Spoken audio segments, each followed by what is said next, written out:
All right. Hey, everyone.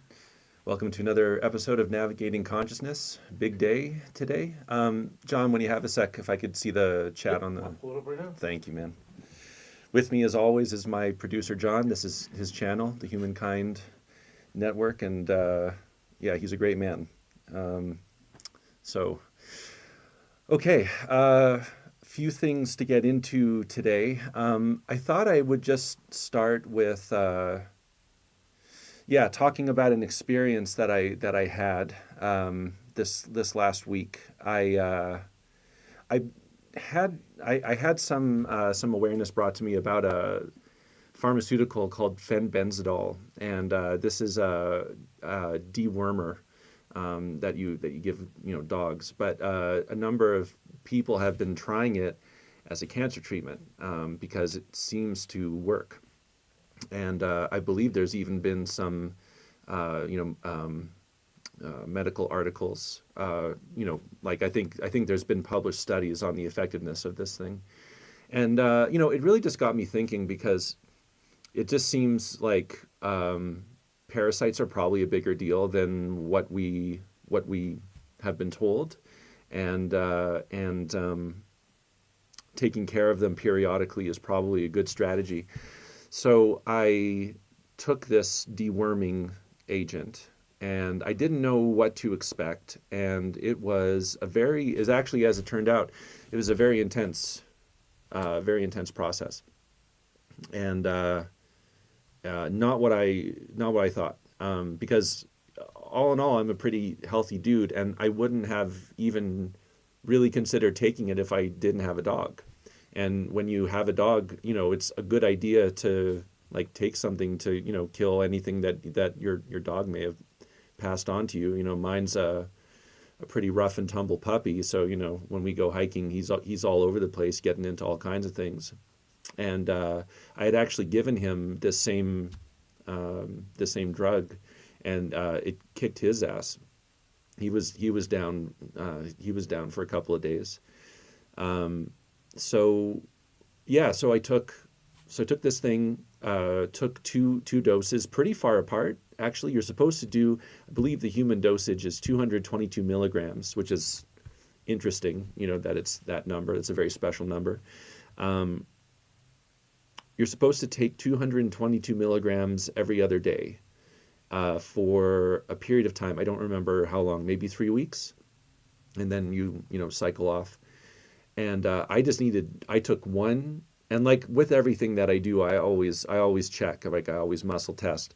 I don't ever follow directions, but that's me. And yeah, so the first dose I took, and then I didn't get to take the next dose till about like 3 days later or 4 days later. And then I took the second dose, and then a couple days after that, I started feeling like I was getting a fever. Maybe my daughter was sick. I didn't think much of it. I thought I'd probably just getting whatever she got. And then, yeah, next thing I know, it's full on, just cramping and trips to the bathroom, and it was a few days of that. And I cleared a lot, like a lot got cleared out. And then a couple of days ago, I woke up, felt normal, felt fine, didn't have a fever for the first time in a few days. And realized I felt better than I had in quite a while. Like I felt really, really good, like really good. As someone who has throughout my life had a fair amount of anxiety, um, I usually wake up with a fair amount of anxiety, and it's pretty rare to not wake up with a fair amount of anxiety. And there's a reason for that, and that's because when you wake up, I believe your adrenaline spikes at that moment. So you know to get us moving, our body kind of puts a bit of stress on us, right?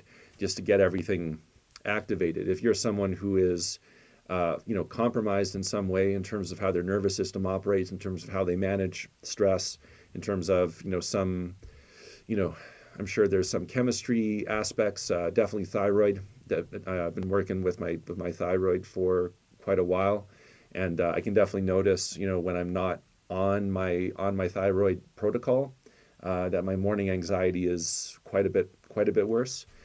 But yeah. So anyway, woke up feeling great, and the thoughts that usually come along with the anxiety were still there, but the anxiety was gone, and so it was very easy to just kind of push those thoughts out. And every morning that I've woken up since, it's been pretty much the same thing. Now, there's been other things going on. There's been a lot of, you know, day before yesterday, there were two emotional channels being made by the transits.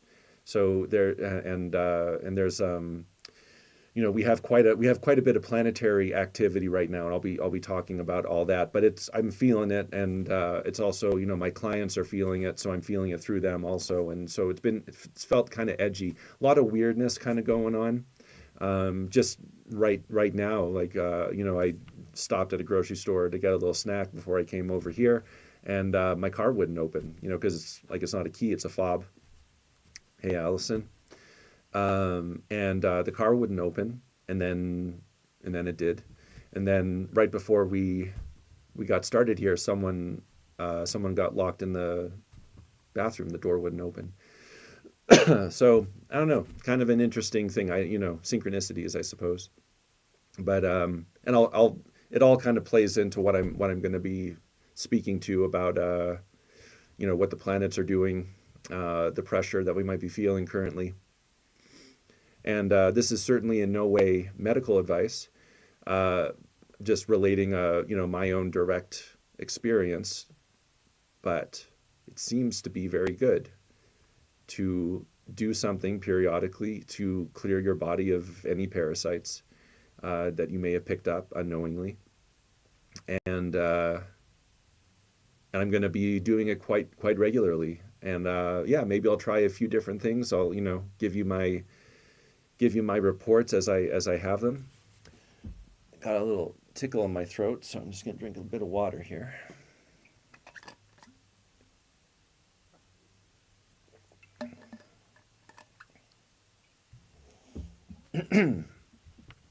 All right.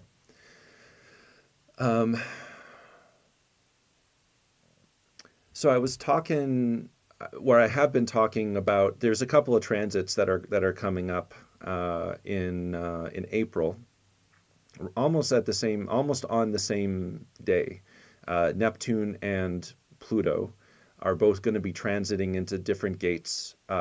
Neptune goes first, I believe it's on the April 10th, and then Pluto goes next on April 12th. Neither of them are going to be in those gates for very long. Pluto is moving into the 41st gate. It's going to be there for 5 years. And it's going to be moving back and forth between the 41 and the 60. It's been in the 60 for almost 4 years now. It's going to be moving back and forth for the next year and a bit. So that's going to be happening. And, the 41st gate, it's very interesting because when the sun is in the 41st gate, that's the human design new year. It's called the Rave New Year. And so when the sun's at 2 degrees Aquarius, that's the 41st gate, from 2 degrees to 7 degrees Aquarius. And that is known as the Rave New Year. That is the start codon in the human design body graph. So all the gates relate to different codons. The 41st gate is the only start codon, so it doesn't relate to a specific amino acid. It's the start of a chain that's going to build that protein. And yeah, so it's a very interesting transit because Pluto going into the 41st gate basically means that we're starting a new Pluto cycle, and Pluto cycle's 248 years. So yeah, kind of a thing. Also, right now, today, in fact, we have Mars and Venus both conjunct in the 41st gate. So Venus and Mars coming together in the 41st gate. They're conjunct on the fourth line. So and the fourth line's all about networking, relationships, right? The opportunity coming from the people around you, the people who you interface with. So yeah, I'd say some well, how it's broken down in the Rave I Ching is that, this gate and this line, it's really about how much energy, right? How much energy are you using to maintain relationships that you have, and is it worth it? Is it something that you want to continue with, right? It's not a time to make correction. That comes later. But it is a time to contemplate, because the energy is there, to contemplate, how much energy are you giving to the people around you, and how much energy are they giving you, and is it good? Is it balanced? How much maintenance are you having to do on a regular basis? Is there maintenance that you've maybe not really been paying attention to, right? Are there things that you've been putting off? Have you been taking people for granted, or have you been taken for granted, right? These are really these are things that are going to be in your face, whether you want to think about them or not. And it doesn't have to be with a significant other. It could be, your own self, right? Because Venus and Mars are not only about the dynamics between male and female, men and women. It's also about your own internal masculine and feminine. So yeah, something to pay attention to. There's it's really quite interesting, right? Because the sun moved into the 41st gate on January 22nd, and it moved in basically with Pluto. So Pluto and the sun moved into Aquarius together. The sun got into the second degree Aquarius, the 41st gate, a couple days after, and that's, I don't know. I've still been feeling the sort of like reverberations of that. And so yeah, so we had like the sun in there for 5 days, and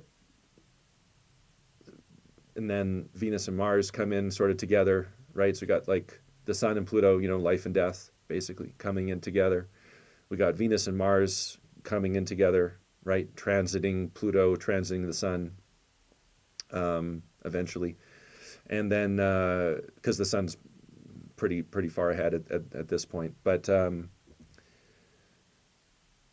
yeah, there's a lot, and then Pluto's going to move into the 41st gate in April, April 12th. So there's a lot of emphasis on this gate, a lot, and there's going to be a lot of emphasis on this gate for the next 5 years as Pluto goes back and forth, back and forth.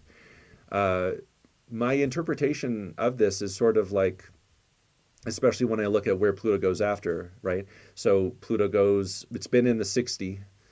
Which is about limitation. It's like, what do you really need, right? And then like the 41 or 60 is more about like, what can you do without. The 41's like, kind of how do you manage it, right? So now that you know what you have, what do you have to do? Like, what's the maintenance? Because you're about to start like moving in a different direction, right? There's a new cycle starting. Like when you move a house and I was talking about this a couple of weeks back, but when you're moving house and you're packing up, you're going to leave a lot of things behind, right? You're going to fill up lots of trash bags. You're going to have a garage sale. You're going to get rid of all kinds of things because it's not worth the energy moving with them. Leave them behind. That's the energy of the 41st gate that the sun was just in, that Mars and Venus are currently in, and that Pluto is going to be in very short order, and that it's sort of already transiting because it's moving into the sixth line of the 60th gate, which I'm going to talk about as well. So whenever you get to a sixth line in any gate, any planet in any gate at the sixth line, it's like, it's not, the sixth line's not really a part of that gate. It's not really part of that hexagram. It's like, it's the end, right? And so it's like the fifth line. The fifth line is the true the true end of that hexagram, the true end of that gate. And then when you get to the sixth line, it's like you're already kind of looking at what's next. You're like, okay, that process is done. I can look at it from its totality. But then you're also looking at the first line of the upcoming gate. So, the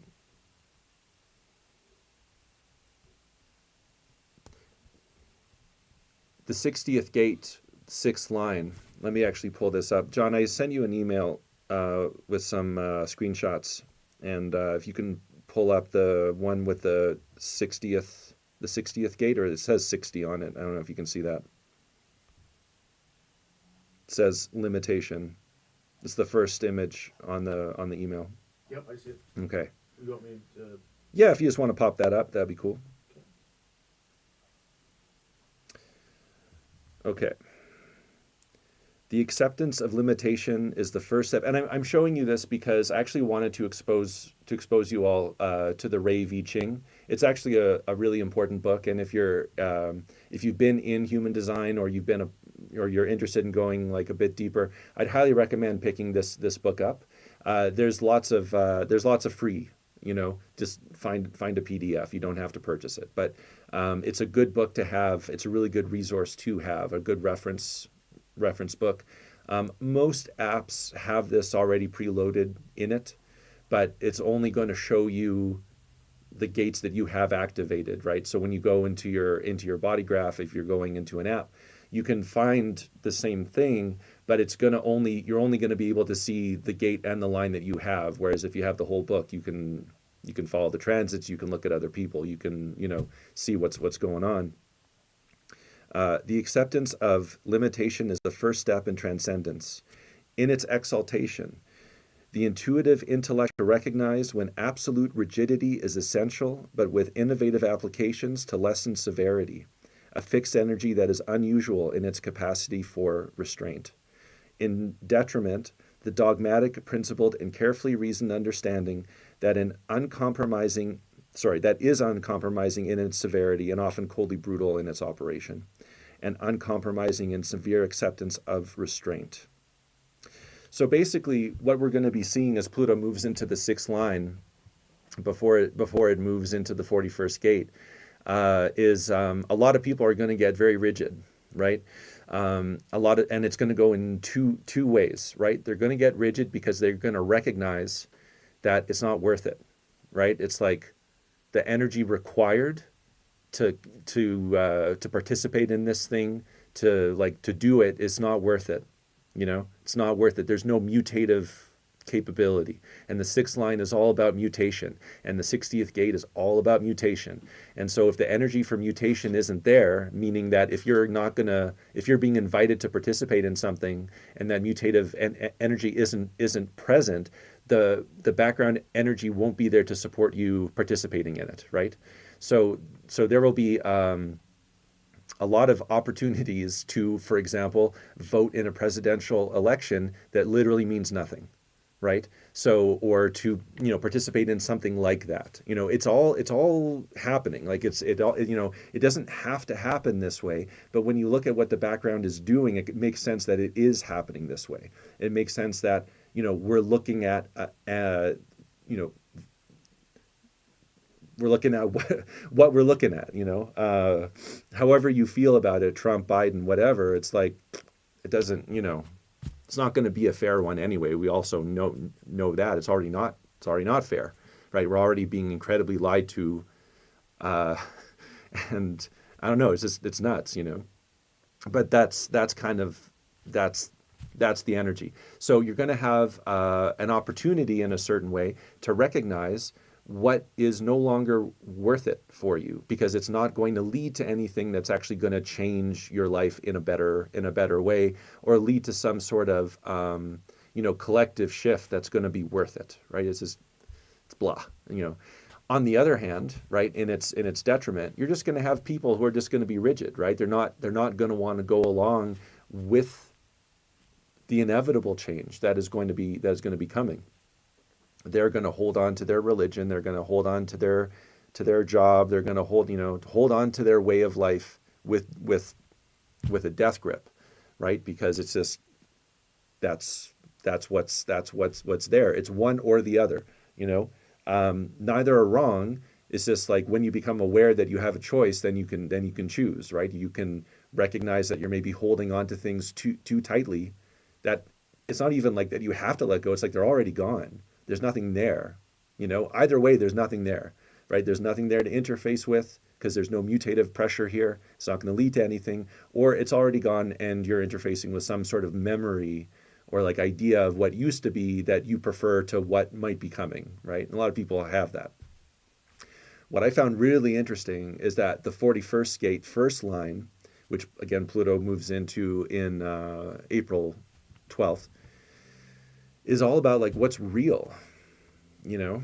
And so we have AI coming in and, creating deep fakes, and they're really good. Like they're really good, not just images, but video and audio, right? All sorts of people being scammed. I've heard of a number of cases so far where, someone gets a phone call from like their child, and they're like, I've been in an accident. I'm in jail. I need you to come bail me out, or like, and then they get a call from the lawyer that they say is representing their child. It's like, and it sounds like their child, you know. They're easily fooled. Now, obviously, older people historically have always fallen for these things. So I don't know if that's something that everyone kind of needs to worry about, but it is just, it's what's going to be happening. We're going to be questioning what's real because we're going to have to, because the background energy is going to force that. Everything that's familiar has been cleared out as Pluto's been in the 60th gate, for the past 4 years, and for the next 5, give or take, we're going to be questioning like, well, what are we doing now? Like, what is actually real? What is it that I'm supposed to be doing? And there's not going to be any answers. That's the real thing. It's going to be a prolonged period of questioning, like, what do I want? What is actually here? What do I actually have? Is this person even real? I'm getting a phone call. Here's an opportunity. Someone saying they want to do this with me. Is this even a real person? And then obviously, Apple coming out with their, I forget John, what's their thing called? Who? The Apple goggles. Apple Vision. Yeah, the Vision Pro. Thank you. So that's also like people. There's a dial on it, right? And you can dial up the augmentation, right? So you can literally walk around the world with the world being kind of whatever you want it, and that's again very much like Pluto in the 41st. It's going to be tearing down while it's in the first line anyway. We're going to have to question what's real, and I'm sure there's going to be. It's not only going to be about tech, it's going to maybe we'll get some disclosure. Maybe we'll get a bit more information on what's there. What are we actually interfacing with? Is there other consciousness out there that has an interest in us?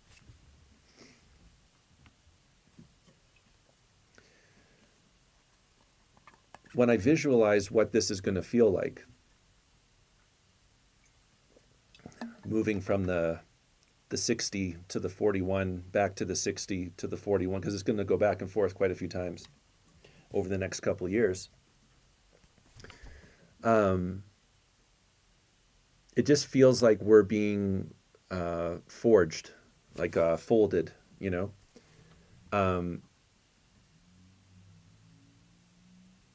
Yeah. So Allison's asking if it matters. Well, no, it doesn't. But because it's not really about, like, anyone who's listening to this. You're not going to be impacted by it, but this is what the world will be going through. People. It's going to be very relevant for a lot of people. Probably not you, Allison. I don't feel like it's going to. I'm not going to have these questions, but I am seeing. That these things are going to start mounting up, and there's going to be pressure, like a lot of pressure, for other reasons too, which I'll get into. But and we are still going to be, even if you have the awareness of what's going on and you can position yourself so that you can interface with it to the best of your capability, and so that you come out, better than how we all went in. The fact of the matter is, it's like folding steel, So the 60s, like the steel's been in the fire, you know, and then going into the 41 is like you pull it out and you start hammering at it. And then it's going to go back into the 60, going to go back into the fire. And then we're going to go back to the 41 and we're going to get hammered again, right? We're going to get formed, you know, and we're going to get strong, right? If we can make it through this, we're going to be strong. And like we have a long time, right? We got 5 years, so it's gonna take, you know, and then, you know, as we move up into the 41st gate, when we stop moving back into into the 60, and we start getting formed and sharpened and buffed, and you know, then you get this like really nice looking thing. But the first couple of years are going to feel pretty rough, and then we get to the 19. So after Pluto's been in the 41st gate for this 5 year period, we get to the 19th gate in 2028, and the 19th gate is about like societal needs or tribal needs, you know. So we're going to be, yeah, you know, forged, you know, formed, sharpened, buffed, right? We're going through this, you know, alchemical process in a certain way, and then we're going to be sort of given the opportunity to find out what it is we're actually needed for, like what is needed now. And it's not as an individual. I mean, yes, as an individual, but as a tribe, collective, you know, what are we doing now, right after we've been through this sort of crucible, you know. On the other side, you have Neptune. Neptune's been in the 36th gate for 2 years now. It's a gate of crisis, and it's going to move into the 25th. Wherever Neptune lies, things are veiled, right? There's some kind of mystery there. Things aren't very clear. There's a lot of projection, you know. So we all have our own ideas about what the crisis is. You know, for some people it's environmental, for some people it's economic, for some people it's political, right? Again, you know, Biden's president, Trump's president, like who cares? But it's the only way that we can do it. It's like the only way we can. We know something's wrong, right? We all know it, but we don't know what it is yet. And Neptune moving into the 25th gate is going to show us what this crisis is, and that's going to be again happening April 10th. Both of these planets are going to go retrograde, and they're both going to go back into their previous gates. They're only going to be in these new gates for like a month or so, 6 weeks. But we're gonna, yeah, you know, we're gonna get a real sense of we're gonna get a sense of things in a very different way. Now, the interesting thing about the 25th gate is that's the gate of universal love. I've spoken to this before, but with Neptune going into the 25th, it's sort of like we're going to see what the crisis is, right? We're going to see what it has been, both on an individual as well as collective level. But we're not going to necessarily have the answer. You know, the 25 has the answer to the crisis in the 36. That's how this thing all plays out. The answer is not going to be visible as Neptune moves through that 25th gate. Obviously, as it moves through the lines, we're going to get exposed to, like, we'll see the 25th gate first line when Neptune's out of that line, but we're not going to get it in its totality. There's still going to be some mystery here. And that's, again, you know, that's a year and a half to 2 years in the 25, and then in 2026 Neptune's going to move into the 17, which is a gate that represents organization, represents opinion, like organizing thoughts, you know, being an organized person.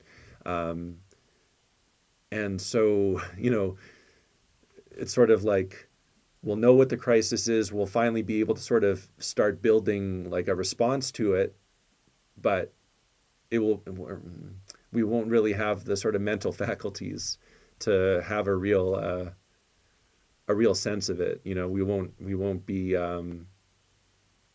organized. We won't be opinionated. You know, these things won't be available. So anyway, it's all very, very interesting how it's playing out. And I've known for a long time that this time is really going to be about mentally. It's going to be troublesome. It's really a period where adaptability is really paramount. Like what I was saying, what do you really need? Well, the past 4 years has shown us a lot about what we really need. People's whole way of life has been turned around. People have left cities and moved to the country and started like farming and this kind of thing, only to realize that they can't. They don't really like farming, or it's really hard and you can't make money and there's no opportunity because there's no one else there. And but that's all part of the thing. We have to try different things. We have to fail, try something different. Hopefully, as Pluto moves into the 41 and Neptune moves into the 25, we're, prepared, right? We're prepared to respond. Ideally, you're in a place where you're stable, financially and otherwise. If you're not, that's fine. Being spiritually, mentally, psychologically, being stable in that zone, getting right with God, for lack of a better term, is it's another good strategy and should have some payout.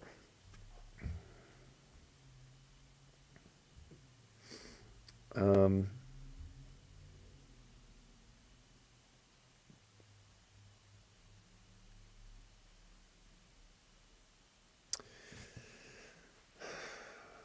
okay.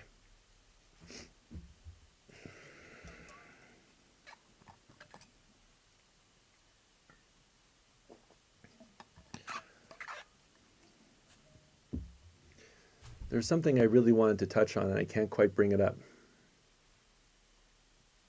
It's funny. Well, that's fine. All right, I'm going to do a bit of work.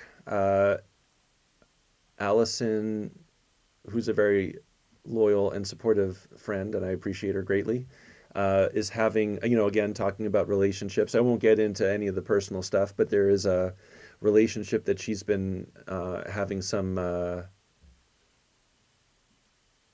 yeah, she's been having some issues. So I just thought I'd see if there's anything that I can shift in that sense. And then, as per usual, there will be things available for you watching.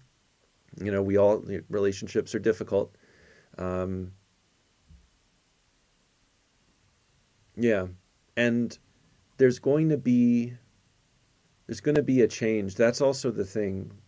It's not only about the physical things, right? It's not only about the garage sale of the like knickknacks and like, the kids' old bikes and all these things that we don't need anymore. It's that sort of emotional baggage that we bring into relationships and the pressure, um, talking about being rigid, you know, someone who you've known, like this is how it can play out, right? Like someone who you've known for a long time might come to you and ask you to do something with them, and your feeling is that you shouldn't, because the energy isn't there. There's no possibility for mutation. There's nothing powerful here. So you say no, and then they get upset, and then maybe that relationship is forever changed, you know. Um, a lot of marriages have been coming to an end. Oh, sweet. Don, yeah, thank you for showing up today. Yeah, I'll check in on that. Can you tell me your place of birth as well, please?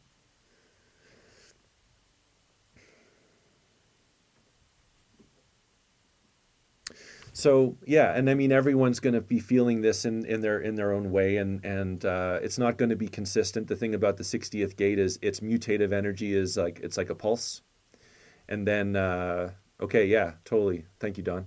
Um, so sometimes there will be this sort of intensity and sometimes it will feel very normal. And I think we've all been feeling that too, like there seems to be these periods of buildup, right? Where it's like, holy shit, like what's going to happen next? Oh, there's another war. Oh, here's 5 earthquakes in Los Angeles in like one day or, whatever. And then it's like, and then it's just calm, and everything's kind of normal, right? That's that mutative pulse. It's an on off. So right now, Allison is she's in an on, like there's a lot of mutative pressure on this particular relationship, and just going to see what detail we need to look at here. So I am going to work. So it's Allison and this other person. I'm going to work on Allison. The other person isn't really coming in, and that's kind of the thing. Actually, is like, how do you keep people in your life who aren't kind of mutating with you, or do you even need to? You know, because they're going to keep on showing up, right? Because they don't want it to change. They're going to keep on trying to pull you into their activities, to the things you used to do together. You know, come over for, dinner. I'm going to make your favorite dish, but it's not your favorite dish anymore, right? It was your favorite dish when you were 15, and now you're not even eating that way anymore, and it's gross. What to do?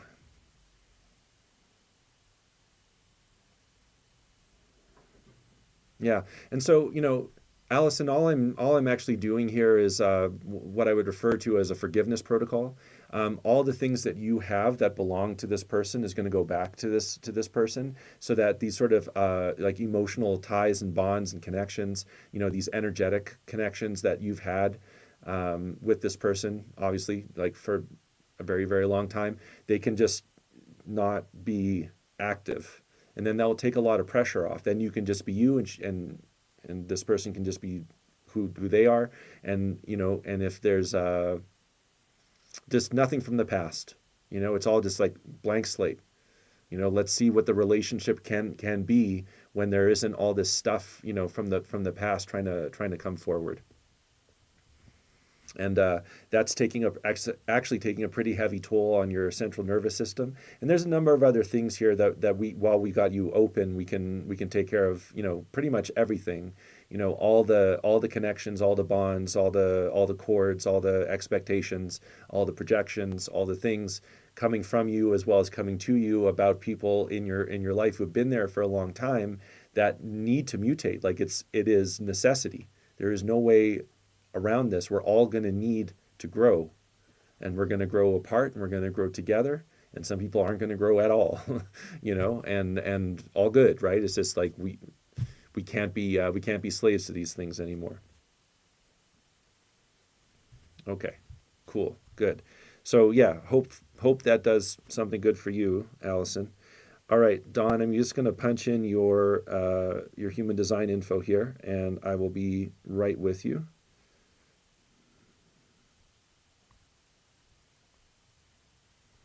I wish I had like some background music I can play while I'm doing this. Oh yeah. John, do you have anything? Um, Some like human design punch-in music? I might have something here. Let me see. Like Final Jeopardy?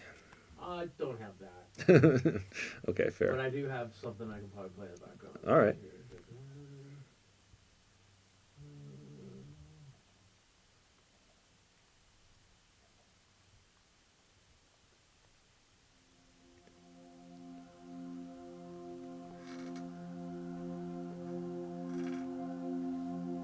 Some meditation stuff, but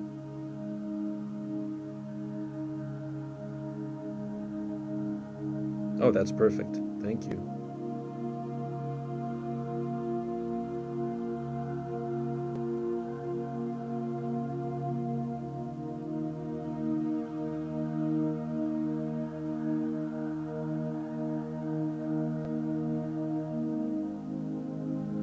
Just hum. It's a good idea.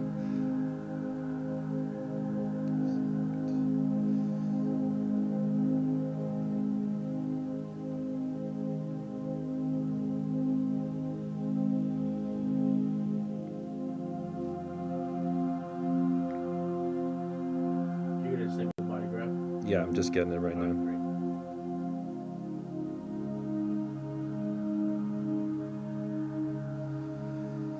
Okay, Don, have you had your human design run before?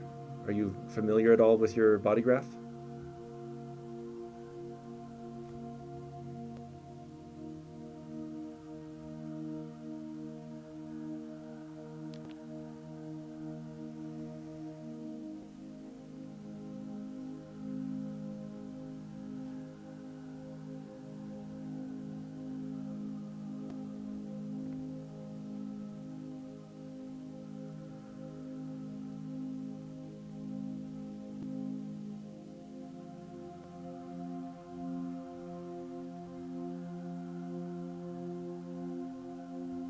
Okay.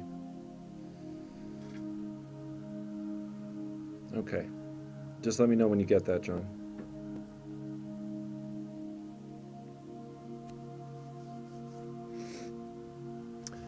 All right, Don. So, and yeah, just to confirm, it's November 4th, right? November 4th, 1969.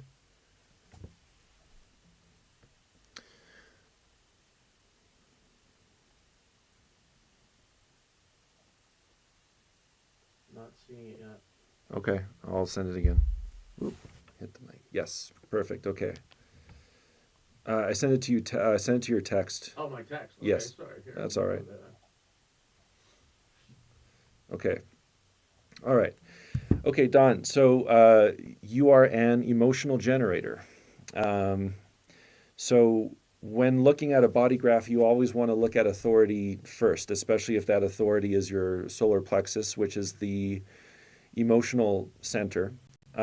What that means is that you are very naturally going to go through ups and downs. You know, you're going to cycle. You're going to have a wave, and and that wave is very important because that emotional energy, that emotional information is going to be how you are informed about what you say yes and what you say no to. Um, as as non-emotional beings, oh, we got the whole thing on the screen now. Yeah, thank you. Um, so so basically, one thing that you've probably been told for most of your life is that you're too sensitive, you know, or you're moody or whatever, and or you know, or you've gotten very successful at compartmentalizing that part of you and not really having it come up, so that you can focus on the things that are like important, right? So you can, you know, be logical and be rational and move fast and all these things. Um, Having emotional authority means that you have to take your time. It means that what you know, you might know that you want to say yes, you might know that you want to say no, but until you have that emotional clarity, you don't want to say anything. So it's always good to sleep on it. Someone asks you something, there's an opportunity to participate in something, you know, here's a, I don't know what your work is, but you know, here's a new client, here's a whatever, you know, wait. You know, if you're not sure, wait. Even if you are sure, you can wait.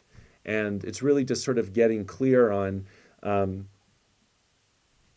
what it feels like for you to have that emotional clarity before you respond. Okay, so the generator aura, as you are, the generator aura is here to respond. Right? You're not here to initiate. You're not here to push anything forward.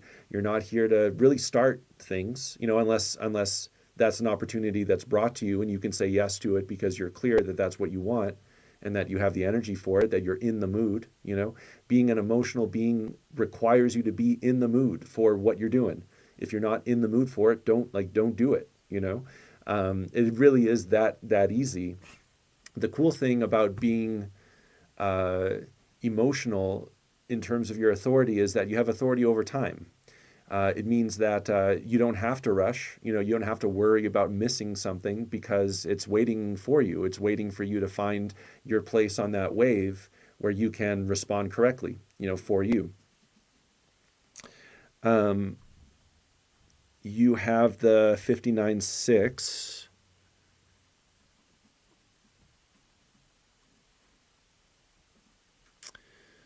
The so that's the channel that connects your sacral center, which is that sort of blue square that's activated. It connects it to the solar plexus, which is that blue triangle beside it. The 59.6, it's like channel. It's a channel of mating. You know, it has a lot to do with like human sexuality. So the 59th gate is the gate of sexuality, and the sixth gate is the gate of friction, right? So this isn't about sexuality necessarily. It's more about fertility. It's about like creativity. You know, it's about being a very creative person. And then it's also about lending that energy to the people who you come into contact with, right? So you're a very fertile, you know, person, so you can have children. It will feel good for you to have children. I don't know if you have kids or not, but it's also like if you're in someone's field and they're trying to get pregnant, your presence will actually help them get pregnant.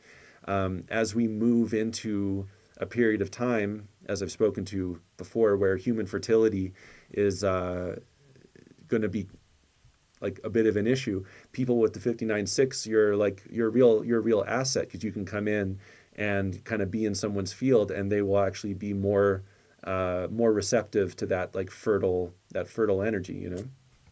Believe it or not. The other channel that you have is the 29.46. It's basically a channel of succeeding where others fail, also failing where others succeed. Right? It kind of goes both ways. So yeah, you have a lot of energy to say yes, right? You like saying yes to things. Having the 59.6 would also be, like yes, a lot of yeses, which can be good, but can also get you into some, trouble here and there. You'll, maybe say yes to too many things. You'll say yes when you know, should say no, because that energy to say yes is always there with that channel.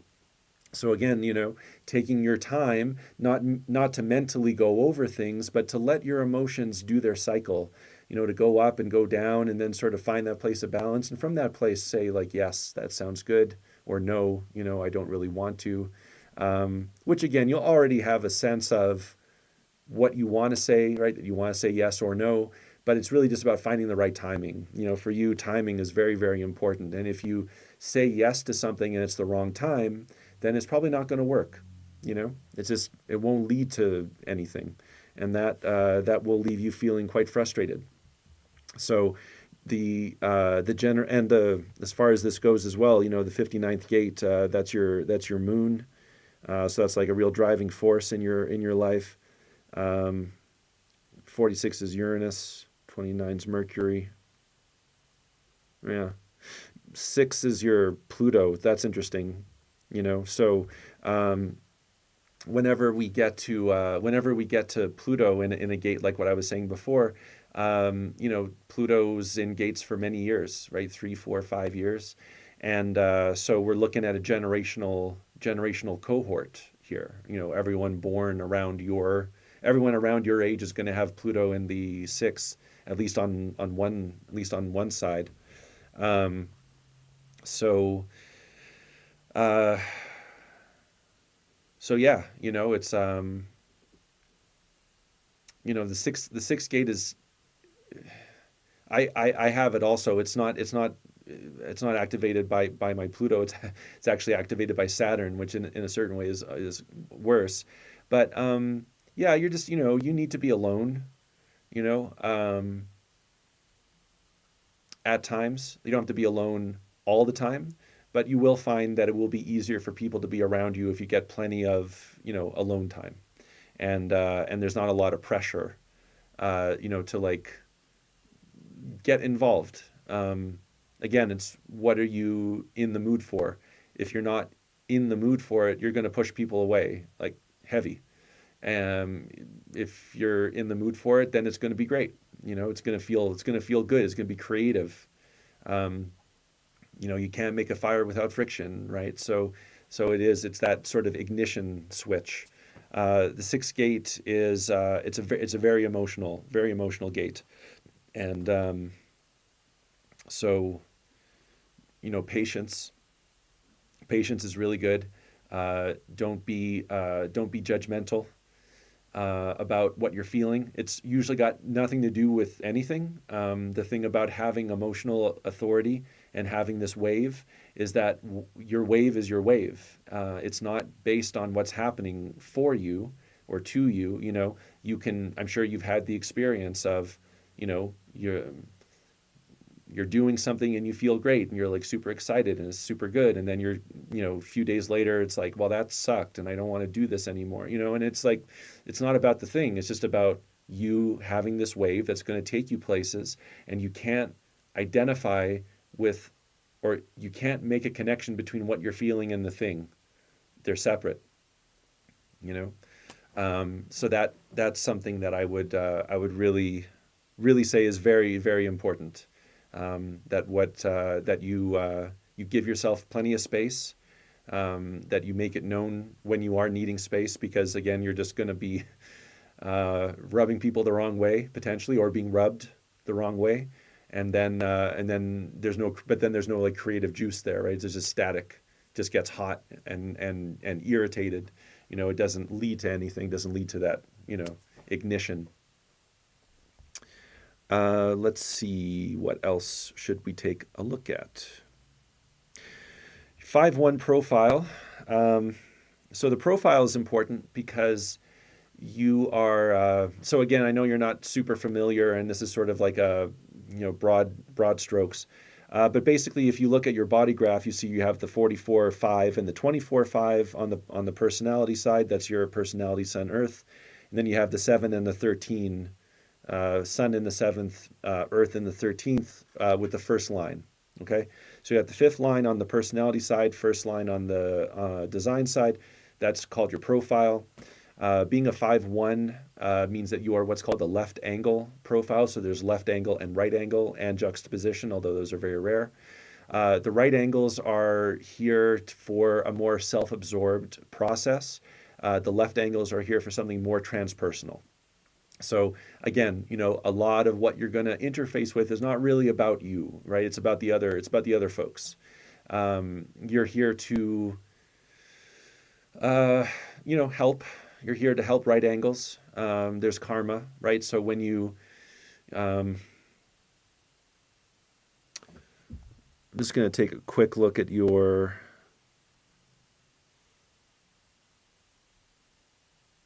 incarnation cross. It's right. So you're on the cross of incarnation. I'm just going to get a quick, just want to look at that. It's very fast.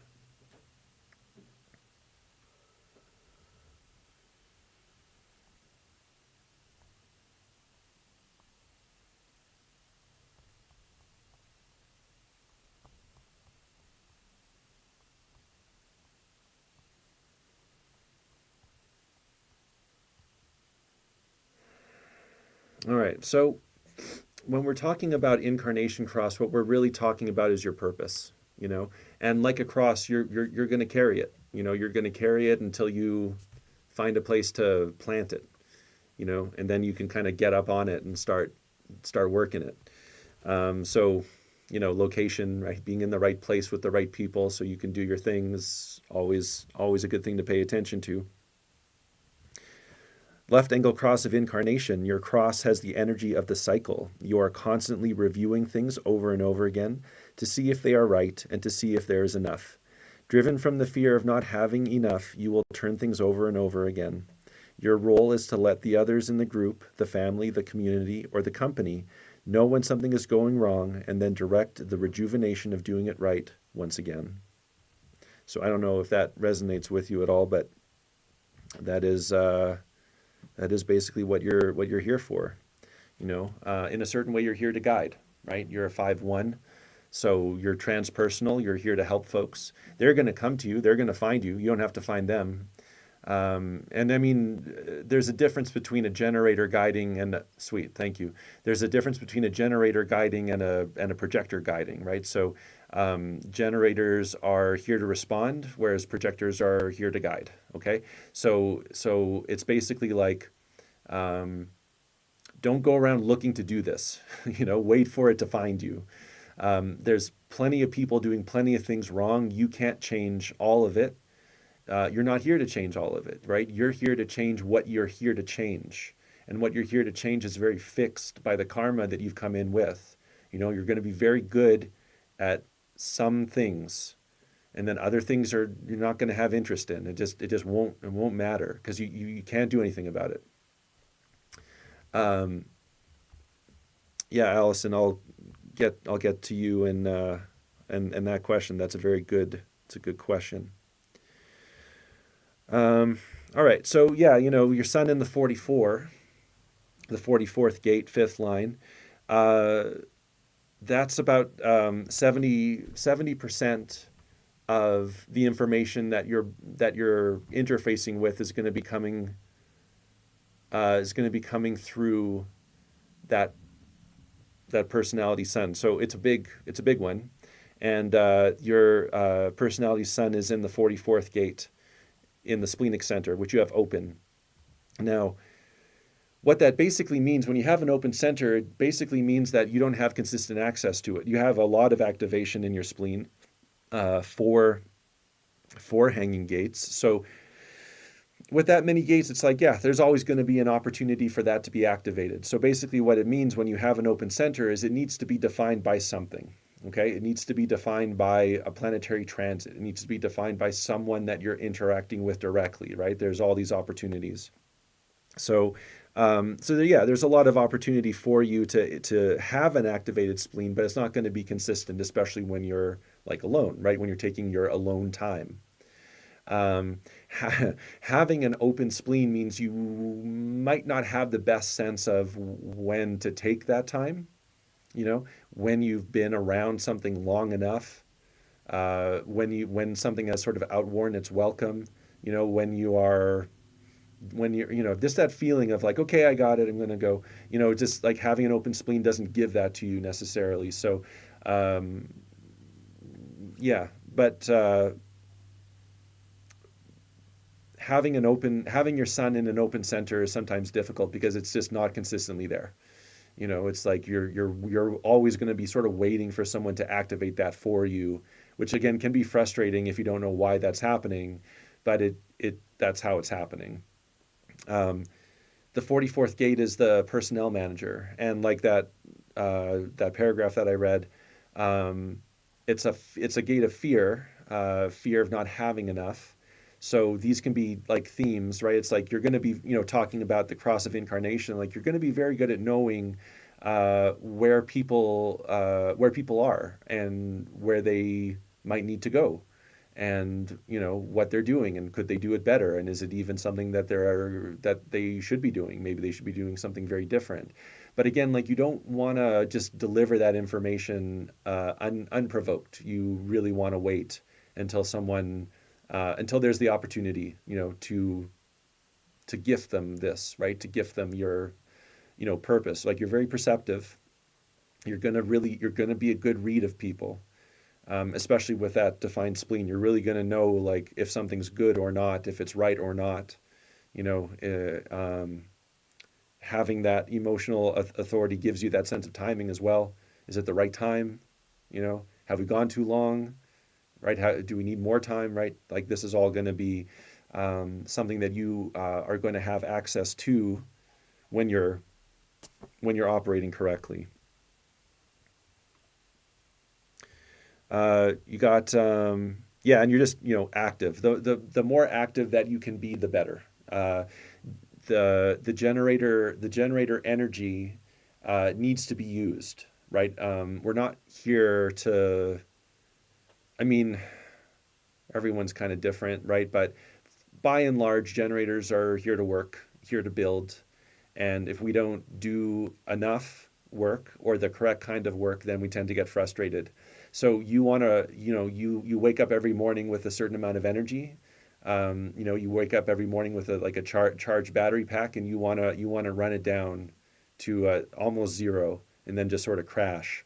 And if you do that correctly, if you use your energy right, and you use it all up, then ideally sleep very well, wake up the next morning ready to go all over again.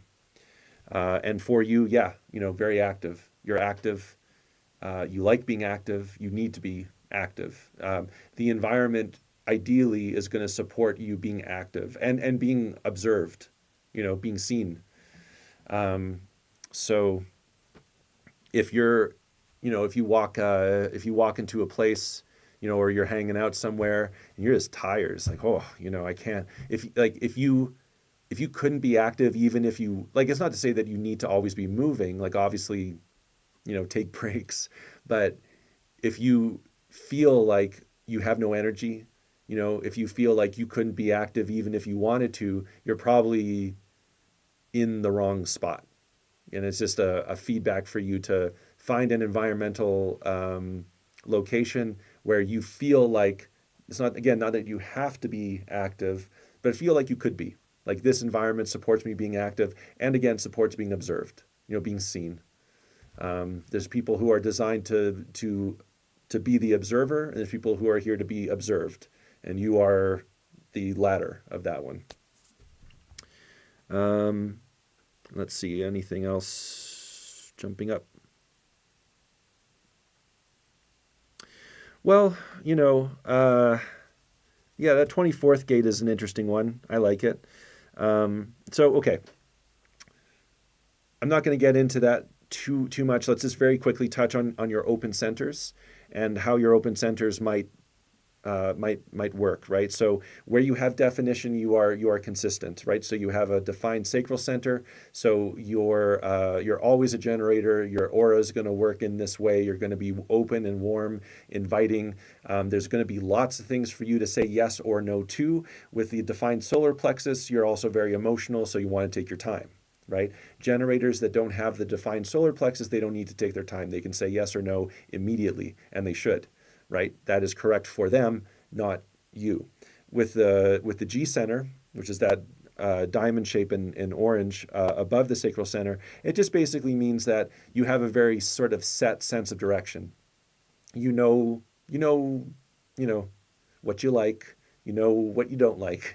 You know where you're going. You know how you like. You have a type. You have a type of whoever you're into, men, women, whatever. You have a type. You know what you like there. And then, it's not to say that you can't like explore certain things, but it's, also like, it's fine, having a defined G. You probably, like to be where you like, and you know what you like, and you have an identity, and it's strong, and it doesn't change that much, and that's cool, totally good. Now, you have open head, open root, right? So that top center and bottom center are both open. These are both pressure centers. You have the head center that is mental pressure.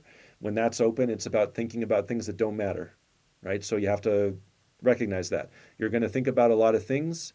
Most of them are probably not things you have to think about.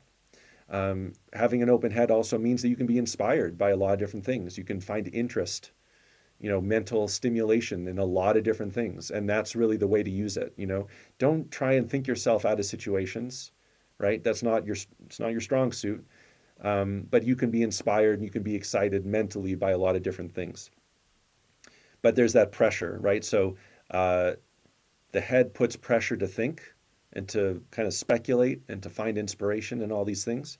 The root is also a pressure center, but it's more like the adrenal pressure, right? It's that physical pressure of like, oh, I got to do something now. Or like, oh, I'm responding weirdly, like what's going on? With both of these being open, you're basically in a bit of a pressure sandwich, So you'll feel that, right? You'll feel that mental pressure. You'll feel that adrenal pressure. They'll come in at the worst possible moments. Like when you need them the least, they will be the loudest. And that's how this works, because it's like we have to be aware, we have to find a way to master these open centers, right? To how do you manage pressure when you don't have the energy to manage pressure? I mean, it's a good question, right? I have the same thing, open head, open root. This has been part of my journey also. It's like I'm not really good at managing pressure, I'm just not. So it's like, okay, well, I'm not, and I'm never going to be.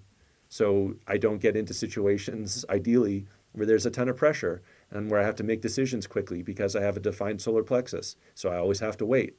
So knowing that about me, then it's like, okay, well, then I'm not going to go here. I'm not going to do this.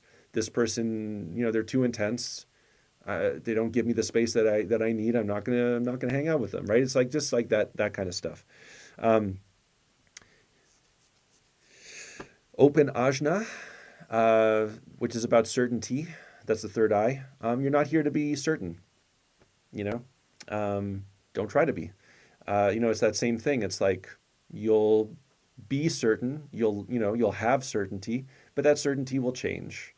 You'll be certain about something one day, and then the next day you won't really be certain, but you'll be certain about something else. And that's just to be, expected. It's not about feeling hopeless, right? It's not about like, never going to know for sure about anything. But yeah, kind of, you're never never going to really know for sure, right? And that's the thing about having these open centers is, yeah, I mean, I have an open G, right? You have a defined G. So, when you have an open G center, you're always kind of questioning, like, am I in the right place? Am I with the right person? Should I be doing a different kind of job, right? These are the questions of the open G. You don't have to deal with that per se, not in the same way anyway.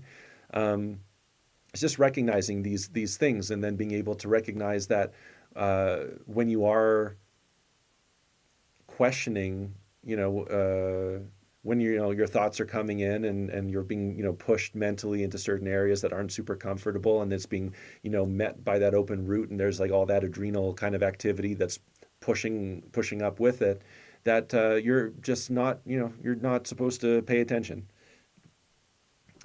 No, it's really no, I don't. This isn't me. Um, the open throat again, talking about being observed. Open throats really like being seen.